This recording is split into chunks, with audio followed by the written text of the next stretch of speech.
Hey viewers, let's have a little breakfast with Hmar Mobile Tech. So I'm going to have some 21 grains Dave's organic bread here, some toast, and then I've got some eggs here on the skillet.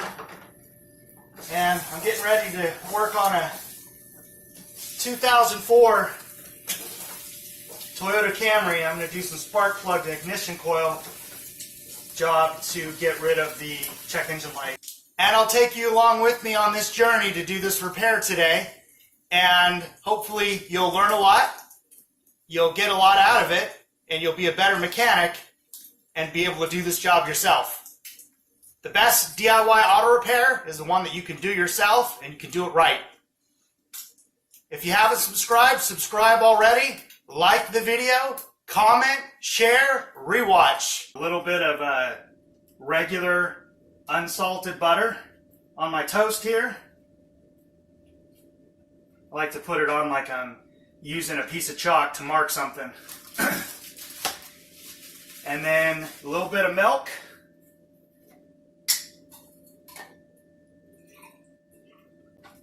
Right up on top of my toast. I like them over easy. Over easy tastes good to me. And then a little bit of cheese. And I like the cheese. And even if you don't like cheese, you can still watch my videos.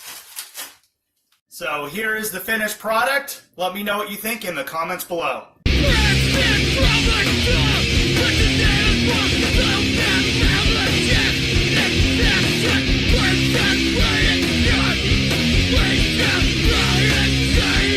Before you start any type of repair where you're taking parts off of the engine and disconnecting electrical connectors, you want to make sure that you disconnect the negative side of the battery. Now, another thing that I wanted to mention too, and I'll give you a couple of reasons why, do not wear a mask, a cloth mask, or any kind of mask while you work on a vehicle. Number one, this is my personal opinion. If you're going to be filtering water to get sand out of it, that to me is the only good purpose for a cloth mask. And I say that because there is no science behind a mask. You're going to work on cars, just like wearing dangly jewelry or a long sleeve shirt or having long hair. You need to be kept in a ponytail.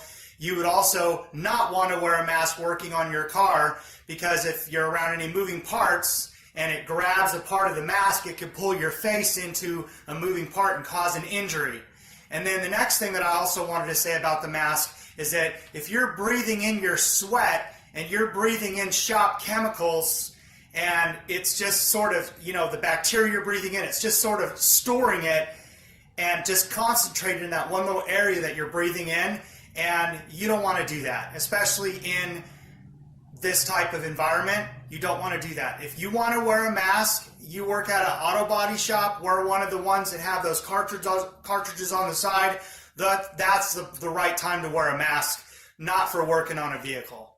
In addition to what I said about the mask, I'm not anti-mask, I'm not against masks. If you want to wear one if it makes you feel comfortable.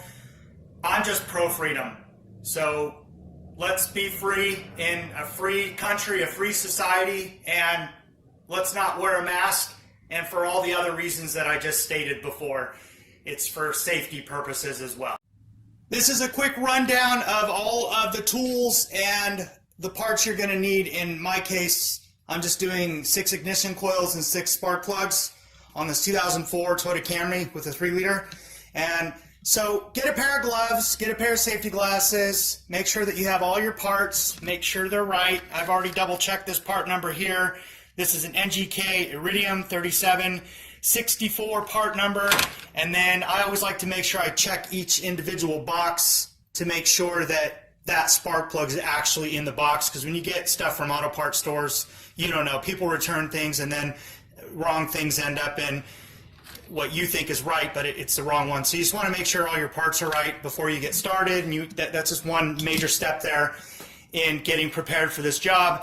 And then have all your tools. You don't have to have them all ready, but I just kind of get the ones I know that I'm going to use, like just a set of metric sockets here, and and a 3/8 drive, short and long, flathead screwdriver, stubby, 10 millimeter, a 1/4 of an inch hex is going to be what you're going to use to take these little nuts off of the cover on top of the engine, and then a small torque wrench capable of doing inches, and then a larger 3/8 drive torque wrench for torquing the spark plugs in the intake manifold.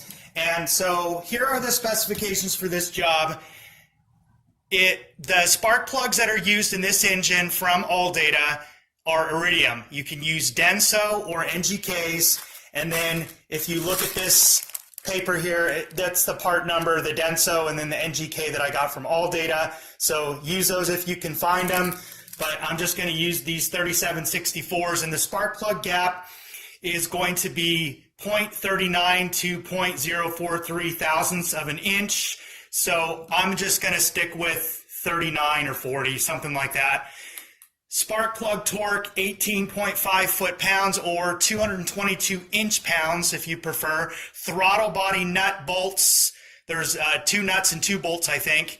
And I could be wrong, they could be all 4 bolts or all 4 nuts. Anyway, 8 foot-pounds or 100 inch-pounds. The ignition coil hold-down bolts, 71 inch-pounds. And then the manifold bolts go to 21 foot-pounds. One thing I want to mention is the 1MZFE Toyota engine that is in this 2004 Toyota Camry was used from 1993 to 2007. So this procedure might be very similar for you, that what I'm going to be doing here in this video. But years, makes, and models, they do vary. And then I do believe this engine was used in a lot of different Lexus models as well. So just a little tip there for you. Contrary to what people say, you don't need to gap these Iridium or Platinum type plugs. It's wrong. I've never found one gapped except for maybe a couple of times. So you need to make sure that you get the right gap and then gap it properly with the correct tool is called a feeler gauge. And you do not need to use anti-seize. I'll say that again. You do not need to use anti-seize. If you look at the plug, it's got a shiny complexion. There is already anti-seize on it, one-time use only. Do not use anti-seize, okay? A lot of people don't understand that, and I don't hear enough YouTubers talking about that, so I just thought I'd mention that again, just so that people are getting their jobs done right, because you can actually over-torque by using anti-seize on your threads, and you could cause damage to the threads that go into the cylinder head that they're holding the spark plug in. So don't do that. So let's not make that mistake. And in the next clip, I'm going to show you how we're going to get started. This is another very important step if you're working at a shop or if you're being paid to work on somebody's vehicle. You'll want to make sure that you document the fault codes. Get a pen and paper, get your phone, and take a picture of the codes here. So I've just got the key in the ignition, and I've got it turned into the number 2 position until all the lights turn on in the dash.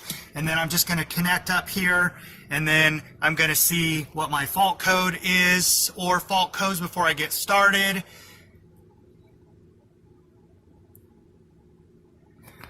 And it's 1 of 1 here, and it's a P0306, so I've got that documented here. And then the next step is I'm going to disconnect the negative side of the battery. To get the negative side of the battery off, just get a 1/4 inch drive with a 10 millimeter socket, and then just loosen this off and take that off there.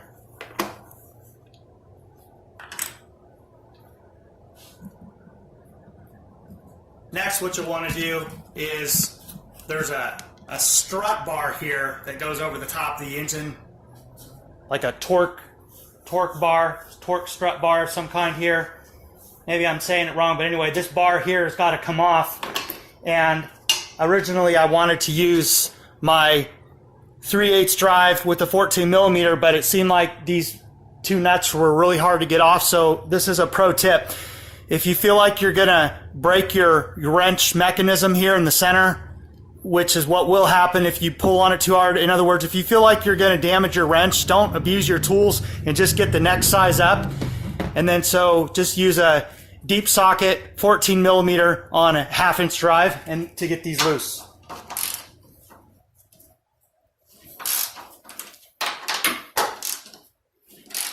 And this is just the best practice for not shortening the life of your tools. And if you buy good brand name tools like Snap-on and Matco, and you want to take care of them even though they have a lifetime warranty, still take care of your tools. So get this bar off.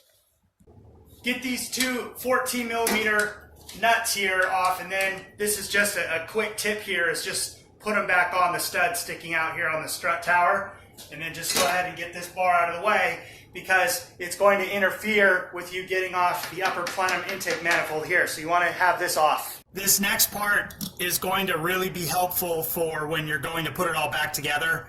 So try to keep a lot of this together and organized as best you can, and it'll come off easy and go back on easy. What you want to do here is you want to get out these two 10 millimeter headed bolts that hold the air cleaner box down, and then disconnect the mass airflow sensor here. And then you'll want to loosen up this one here and loosen up this one here on the throttle body, just in case it's easier to get it off here and not there. And then if it's easier to get off there, then anyway, they'll both be loose. So then what you do is this evap hose here, if it's in the way of getting your air cleaner box off, it's going to have to come off anyway, so you'll want to disconnect it off of here. So just a pair of regular slip joint pliers to get that off. And then this whole evap bracket here is pretty simple to get off if you do it just like this. This hose here goes all the way over here to the runner, okay? And it's good to use a paint pen in this situation when the vacuum hoses, there's not many of them. So like in this case here, I just put a dot and then I put another dot. In this case here, I put a minus sign and then another minus sign.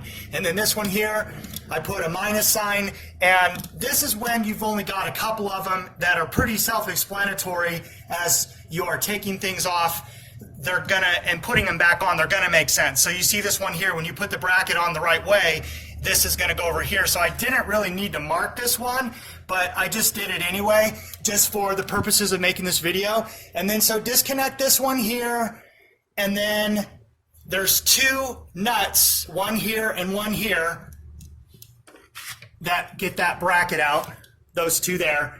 And what I found easy is if you're really gentle, you can use a flathead screwdriver and you can go like this, but you have to be very gentle. You can just push like that and then just push back. Okay, but be very gentle because these are plastic. So if you don't want to do it that way, then use a pair of hose clamp pliers or find another way to get them off just by pulling on them and twisting gently like that. So just be careful and be real gentle and easy with this process, because it really will be a time saver when you go to put it all back together. Disconnect all your coils here. These don't matter. You can do this anytime, but when you're taking off this here, you want to make sure that you disconnect this one and disconnect that one and disconnect this blue one. And I just use this tool here to do it, just to pinch and then pull the connector backwards, okay?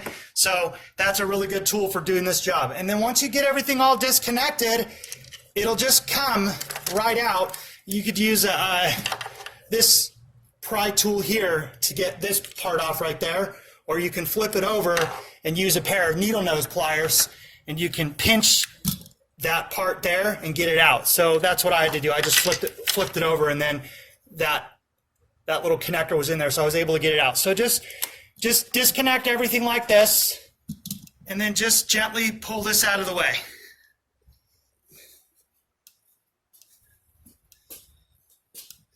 Now remember, this isn't a race. So always remember, slow to go fast. If you want to get it done right the first time and not have to do it again, then, or make everything be a time saver for you when you're putting it back together, if you're flat rate, this is the way that you do it. Then you can go ahead and pull this whole air cleaner box out of the way once the sensors are all disconnected. And just keep everything neat like you see I'm doing here. Everything's neat and organized. And same thing with your tools. I've already kind of gotten into the repair a little bit, and so this is how everything looks here as I'm doing it, neat and organized, and just things are clean and neat and tidy and out of the way. That way it makes the whole job go much, much smoother. So now at this stage here, I want to point out that the throttle body has 2 thermal valve hoses in it, okay, that coolant are running through. So you take these 4 bolts out, okay, so then you can just peel the throttle body back. In the next shot, I'll show you me doing that, and then I'll show myself taking off the upper plenum intake manifold as well. At this part of the job, what you got to do is you got to take out these 2 top bolts here of the throttle body, and then there's 2 nuts on the bottom. So get those out. This is 10 millimeter. Everything's 10 millimeter. And then disconnect the electronic throttle body, and then you just pull it, move it out of the way, and just make sure that the gasket stays intact. Then what you're going to do is you need to get an 8 millimeter hex, and if you have power tools, it makes the job faster. And there's 4 of them in the middle. 1, 2, 3. So there's 4 of them in the middle. 1, 2, 3, 4, and then 2 nuts that are 12 millimeter. Those 2 on the outside. So you have 4 and 2. So you have 6 to get out. And then the DNF bracket, do not forget. And I just did this for the video. And then I just made a little match mark there. And so get this off and get that out of the way. And there are 3 bolts that hold the back of the manifold on, okay? So there's one here that is a 14 millimeter. And what I used was I used a flex head with a 14 millimeter shallow socket and reached back in here to get it loose. So it's just back in there. Then you'll come over here and there's 2 12 millimeter bolts that gotta come off or you'll never get this manifold off, you'll break it. So there's one right here on the side, over here on the side, right there, and then there's one just a few inches back over there. And what I used to get the one in the far back was a flex head ratchet 12 millimeter. So that's the one that did it for me. And then you could just use a regular ratchet with a 12 millimeter socket to get this one out. Then, once I got all those out, and I made sure that everything was clear and free, you want to make sure you don't have anything directly. I've got these up here just for demonstration purposes in this tutorial, but make sure you have all your nuts and bolts moved out of the way or organized in a container like this. I just cut out a coolant jug and then I put nuts and bolts and tools in there. And so this is a two-handed job. So you'll just grab this and you'll just wiggle it up and make sure you got those nuts off, and then make sure all your hoses are all disconnected or you're never going to get this off. And then you just kind of overcome this little curved bracket back here, and then once you kind of overcome the resistance of that, it'll just kind of come up and peel backwards kind of at the same time.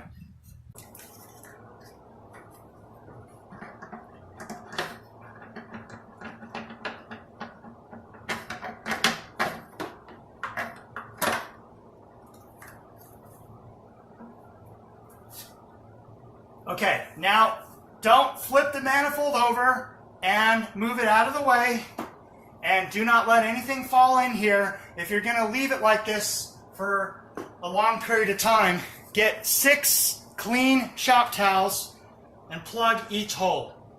1, 2, 3, 4, 5, 6. That way nothing can fall in. Okay? So off camera I'm going to go ahead and do that. I forgot to mention that this Pcv valve hose here, you just pinch this clamp and then do your best to kind of wiggle it until you can get it to come off, or you can use gently use a flathead screwdriver and kind of twist and pry on it as you're wiggling it to get it back. And it's over here to the passenger side of the engine, right here. So that's your PCV valve, and I would advise that since you already have everything taken off this far to replace this. So go ahead and replace your PCV valve, and then you can go ahead and get started getting out your 3 back coils there and 3 back spark plugs. The thing that I needed to mention about this job is that these rubber gaskets here, they get brittle after about 100,000 miles or 10 years. Even probably before that, but as a general rule. And so you need to get a gasket set here, just the upper intake manifold gasket set. And it looks like they are just one gasket for these 3, and it might all be connected, but anyway, they're all going to go in like that, and you got to push them all in by finger, each one at a time, till you get them all done. Now that I've gotten all these 6 ignition coils taken out, before removing them, I had to disconnect the connector and then remove the 3 on the back side and 3 on the front side 10mm bolts. These are the hold down bolts that go into the valve cover to hold the coils down. And so I got them all out. Before you remove the plugs, get a mirror and go and look back in this cylinder here to make sure that you don't have any oil getting in through the valve cover seals. And that'll all make sense in a second here, what I'm telling you right now. So check all 3 and make sure they're all good. And then you can go and spray a little bit of PV Blaster in there. This is PV Blaster. It's just that I broke a can and I put it in there. Anyway, put a couple little shots of that in there, like this. Okay, now, had you put the PV Blaster in first, then you wouldn't know if you had a leak from the valve cover. So that's why you want to make sure that you check them all first before you put a little bit of that in there. Let them soak for a few minutes, and it should make removing them pretty easy. It's going to use a real spark plug socket, not just a 5/8 or 16mm. Use a real spark plug socket to get them out. And I just find that those work best, and they have a little insert that, this one actually fell out, but they have a little rubber insert that basically prevents you from fracturing the spark plug or breaking the tip off.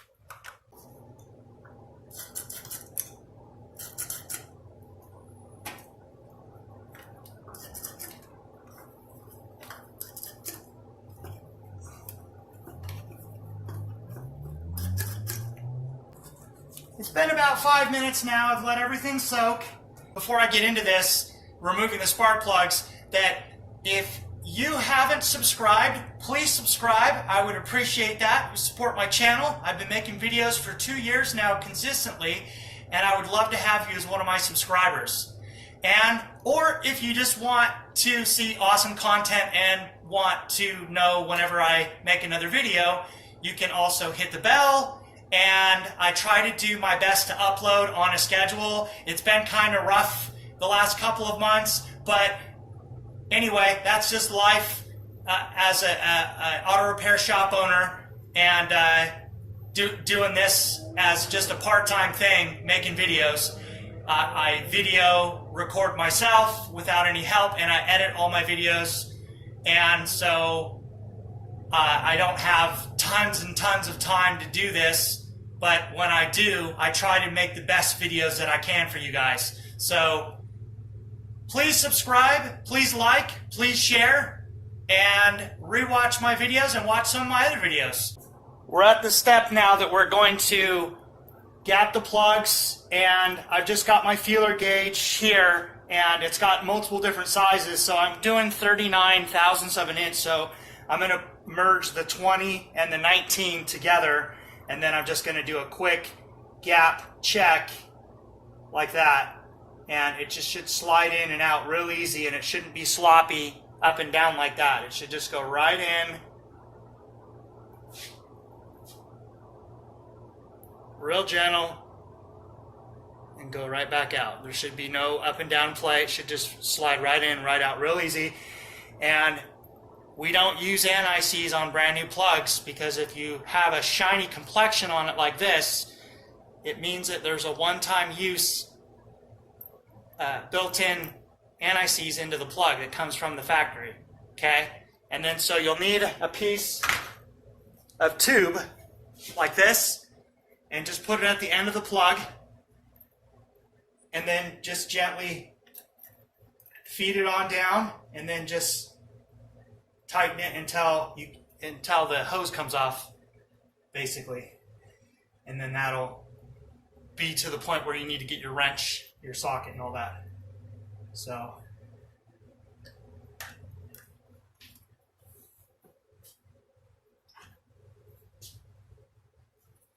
get yourself a torque wrench here. Set it to about 18 to 18 and a half foot-pounds.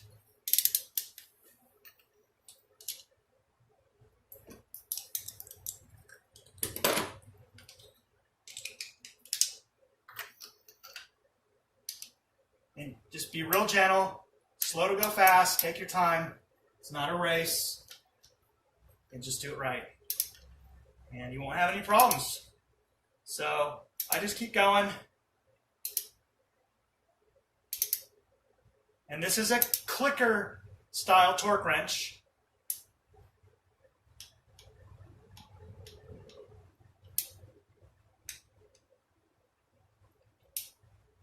So you'll hear a click when we get to our spec. There we go. So I like to go a couple times. So hold it center, and I go 1, 2, 3, 3 times in a row. It doesn't move because sometimes it's trying to seat a little bit better. So I just go like 3 times, maybe 5 times in a row. And what that tells me is that I fully reached my spec and it's not under torqued. So do this for the rest of the 5, and then we'll be ready to put the coils in and put the hold down bolts for all 6 coils and torque those to 71 inch-pounds. In the world of auto repair and repairing customers' vehicles, to ensure that the job goes as good as it can possibly go, it never hurts to go a step further. So let's go a step further. I know it's kind of a pain in the ass, but once you've gotten all 6 spark plugs in there, I want you to go and start back over here and do 1, 2, 3, 4, 5, and 6, just like this.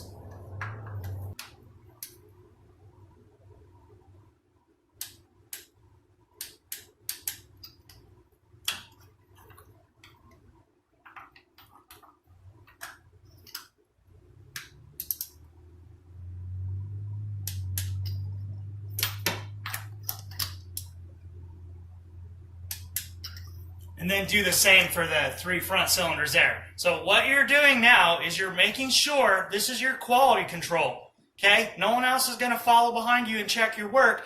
And especially when you put the intake manifold back on, these 3 cylinders are covered so you can't get back in there easily. So that's why you want to make sure that everything you do underneath the intake manifold, you want to make sure it's right and perfect as best as you think that you can do, or as best as that you can do, okay?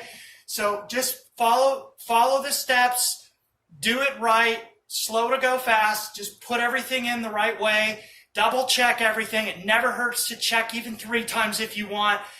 Don't do 4, 5, 6 times, that's crazy, but two times should suffice, and that usually makes me feel good when I'm going into some kind of a repair like this. It's kind of an obstruction type repair, or a repair that requires multiple layers of pieces of the engine coming off. I just want to make sure that I followed all my steps and that I've not made any mistakes and I put everything back in. And if it even makes you feel better, use your phone and take a picture.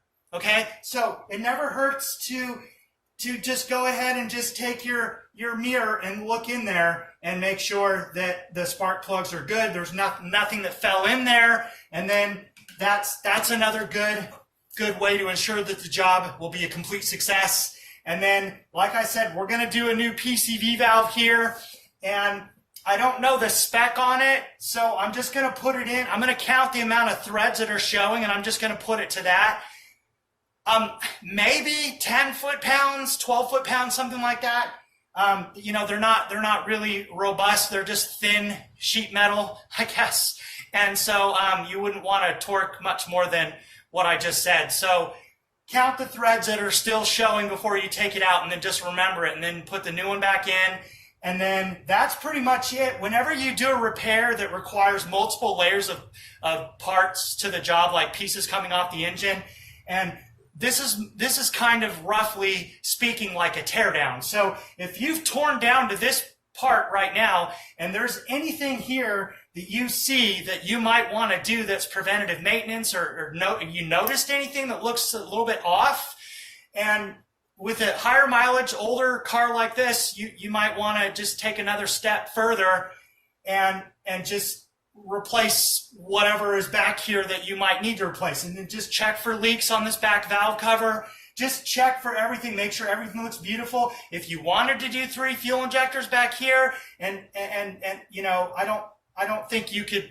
I think you could just do these 3. I'm not really sure, and then you could do the front 3 later. But I would just do them as a set of 6. So that might be some extra preventative maintenance. So you could go a bit further going that route, is getting the injectors done. It doesn't hurt. Like at around 150,000 miles, I'd say injectors are pretty much worn out. So just replace them. Don't even think about it. Now, if the customer doesn't want to pay for it, then they don't want to pay for it. But if it's your car, get a good set of reputable fuel injectors, or buy from a reputable place and use those injectors. Don't buy the cheapest junk you can find on eBay. Okay? So that's just a tip from an auto repair business owner like myself that does this for a living, is just don't go for the cheapest stuff you can find, especially something that's so critical like these 3 fuel injectors back here, or the spark plugs or ignition coils. You want to use a good quality part, because you don't want to go back in here and do this job again. So word to the wise, these are the tips that I can share with you to help you out and make sure that this job goes off without a hitch, and it'll be completely successful. Now, I know this might be obvious to some people, but it might not. It's worth mentioning. Make sure that you actually put the new spark plugs in there, okay? And the way that you know they're in there is just make sure that you're carefully noticing what you're doing, 1 spark plug at a time, and then keep all 6 of your old ones right there, so that you can look back and go, oh no, there's no way that I made a mistake. I got all 6 new ones in. So this just really helps for peace of mind for the repair, and just to make sure that you did the job right. I put all the rear 3 coils in now and got everything all secure. And so I got these 2 in, so I just wanted to show you this last one here. When you put the ignition coils all the way in, I like to push down on it and then tighten it at the same time, so I'm seating it all the way down and tightening it, so there's no chance that I messed up and didn't get it in all the way.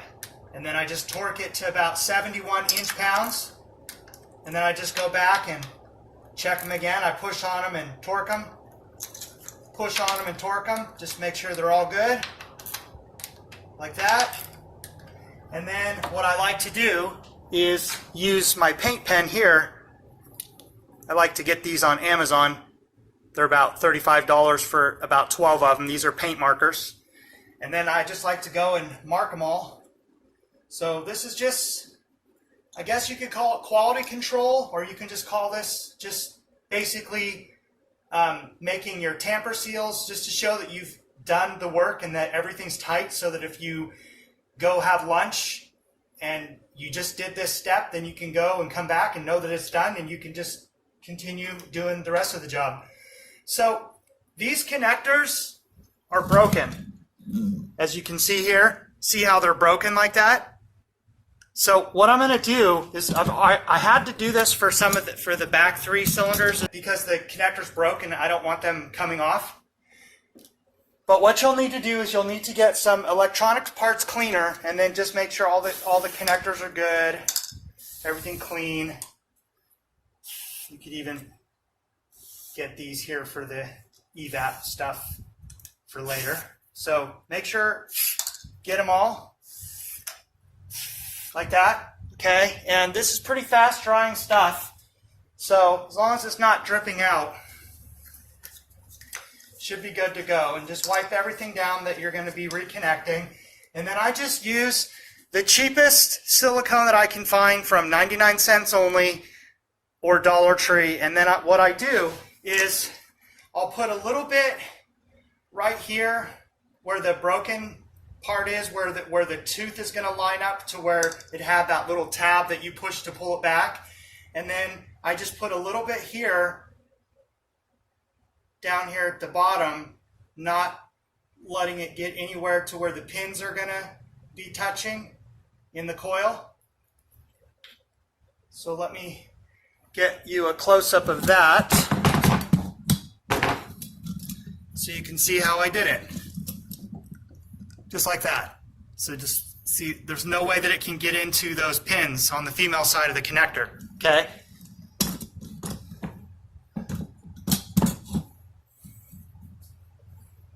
And then I just line it up and just push it straight on. Then, once I push it all the way down, I'll put a little bit more right here and a little bit right here. And then that'll seal it from vibration and all the other ways that it could come loose. So do that for the other two, and if you have to do it for all 6 like I did, that's okay. It's not going to hurt the connector. It's fine. I've never had a comeback doing this, and I know that you won't either, so just go ahead and do it. It's the only thing you can do unless you want to put a zip tie around here to secure it, but I find that even 5 years later, these connectors are still on there as if they were never broken. So it works great.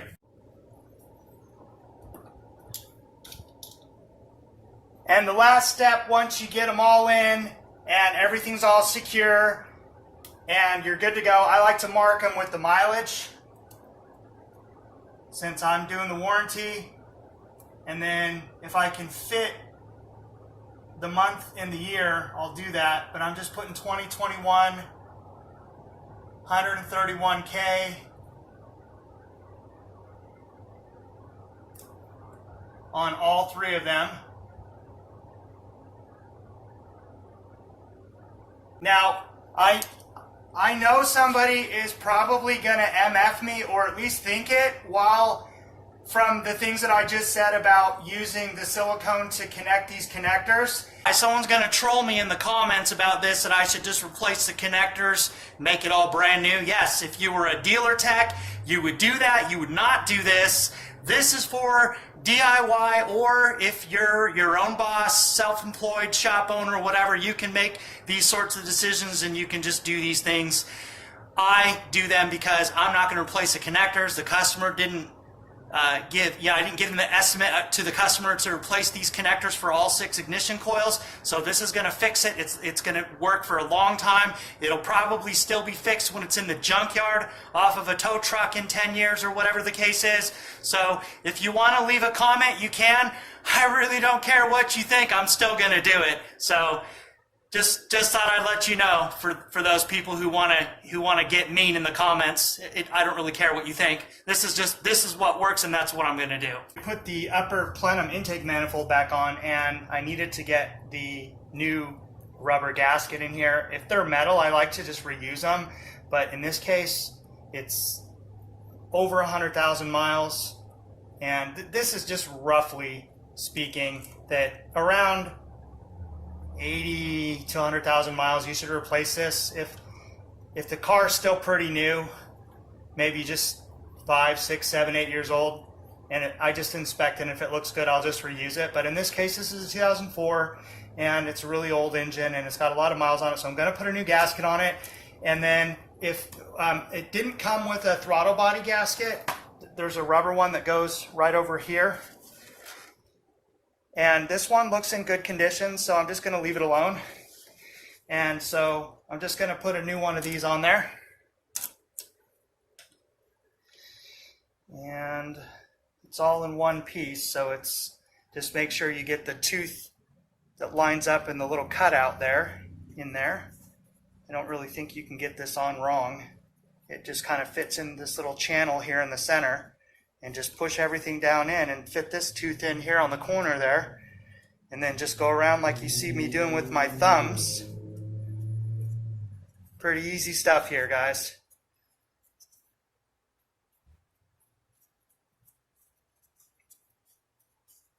There you go. Now I'm ready to put the upper intake manifold back on, and then just remember to reconnect your hose. If this gets difficult to put back on the PCV valve, this is a Pcv valve hose. Just use a little bit of silicone, heavy duty silicone spray, not gasket maker, just the silicone spray. A little bit of that stuff will work really good, just spraying there like that. Now we're down to this step here, and pay attention, viewers, if you don't know how to do this, if you've never done this kind of work before, everything I'm talking about are things that I do on a regular basis, and these are things that either will shortcut the repair in a good way, not in a way that messes it up or makes future problems, and just makes the job easier, and it just prevents accidents. So if you counted that you put in 6 rags, take out 6 rags, okay? And then once you get everything out, if something falls in there, okay? If anything falls in there, you do not proceed until you remove it. So as you can see here, I have stuff way over there and way over there, nothing here where it could just bounce in there, okay? So this goes right into the valves, right into the engine, into the pistons. So you don't want anything to fall in there. You don't want a rag to be stuffed in there. So look in there and make sure 100% there's nothing in there before you put the intake manifold back on. Last recap before you put on the intake manifold, the upper intake manifold. Make sure that the mating surface is all clean, okay? Make sure nothing is falling down these ports into the lower intake. Make sure all of your ignition coils are in properly, and all the bolts are torqued, everything's all good and tight. All the connectors are good, and then your fuel injectors, make sure nothing was disturbed, make sure everything's all back. And if you replace the PCV valve, make sure it's in properly and everything's good to go, and you didn't leave any tools back there, and you didn't no nuts and bolts drop, because now's the time to grab them out of there with a magnet if you did. So this will just make putting everything back together super easy and painless. You gently take your manifold, and now's the time to make sure that you check it before you turn it anywhere. You don't want anything to be stuck in there and fall in the engine and mess up your work. So make sure everything's all good. Nothing's still connected to your manifold, or nothing's loose that's going to drop off of your manifold when you move it around and put it back on top of the engine. Rather. So last time to check, and everything looks good to me.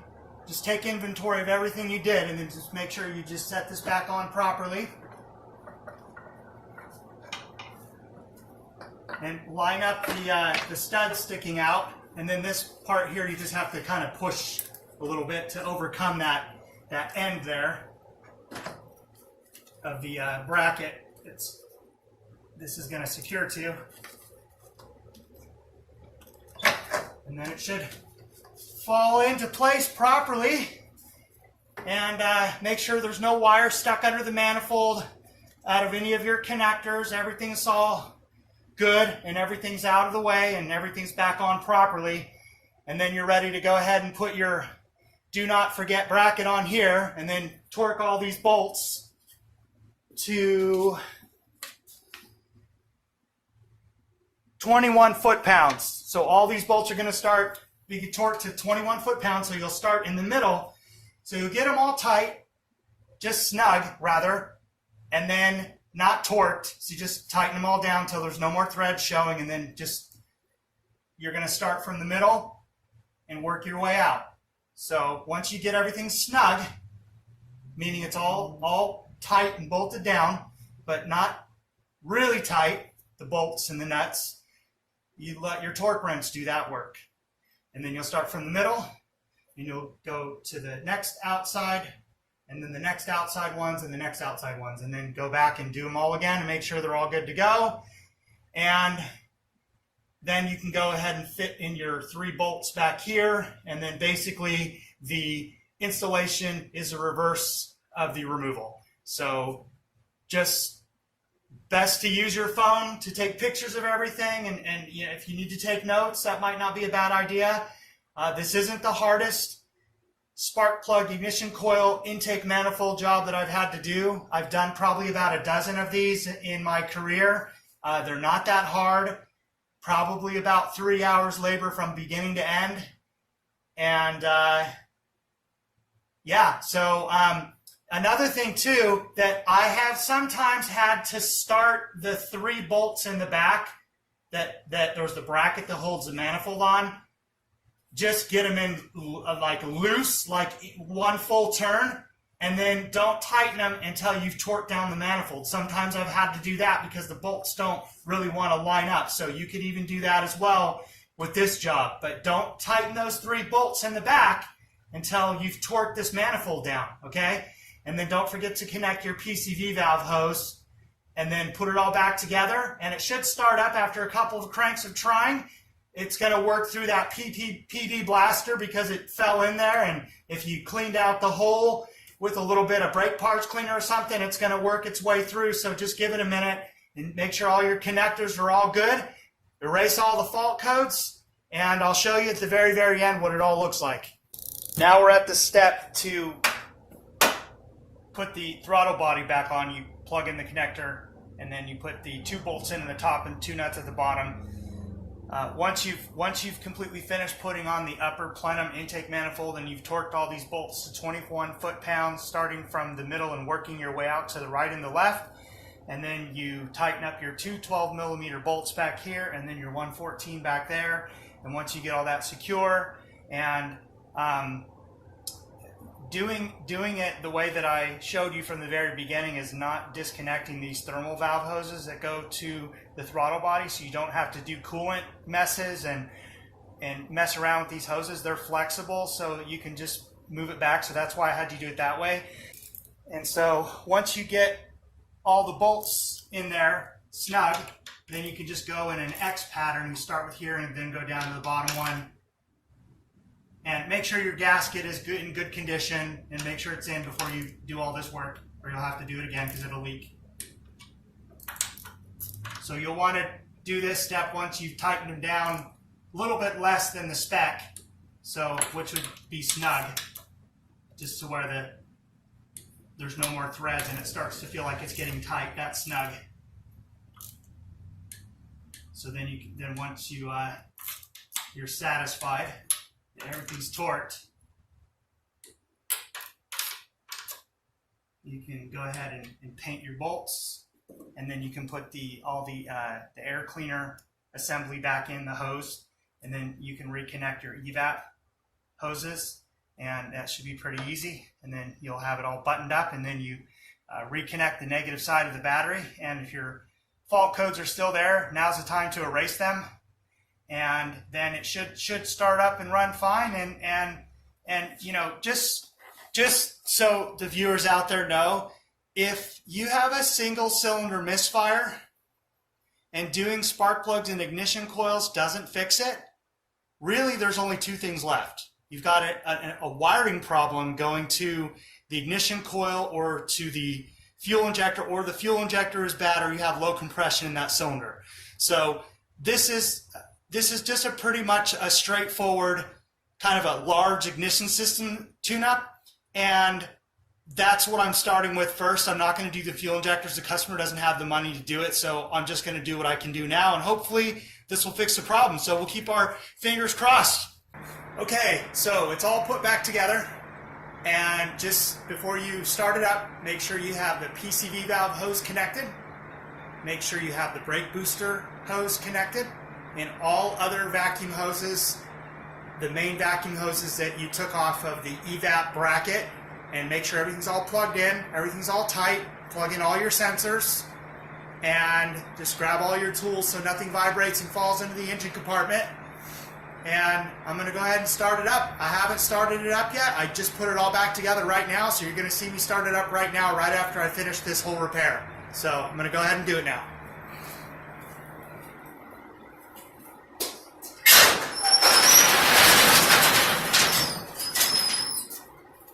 You'll want to make sure that if you're in a garage, that you want to open up the garage and maybe turn on some fans, so you can, if you're going to start up an engine, you don't want to be breathing in that carbon monoxide coming out of the exhaust. So make sure everything's well ventilated.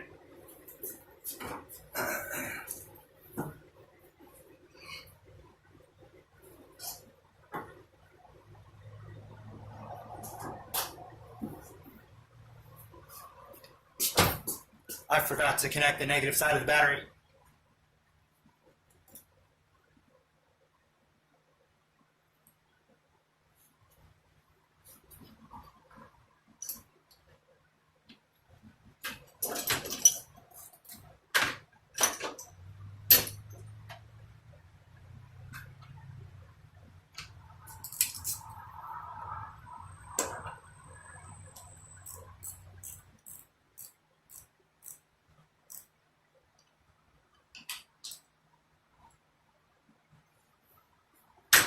Okay, now it's going to start.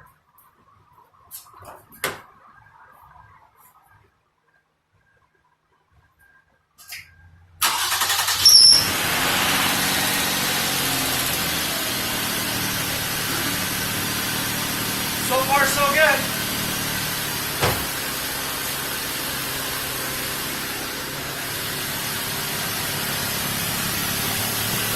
Well, it would appear that this job was 100% success. And now's the time to just kind of look around and listen for any vacuum leaks or anything. You know, just make sure everything's, you know, you cleaned up everything and everything looks all good. And then I'm going to put this strut torque bracket back on as soon as I just finish running the engine for a few minutes. And then these nuts here, you can torque them to maybe 30 foot-pounds would be perfectly tight. That'd be good. Well, what do you think? Leave a comment below. Like the video. Subscribe if you haven't subscribed already. Share and rewatch. Thank you for watching. You did a good job. See you next time.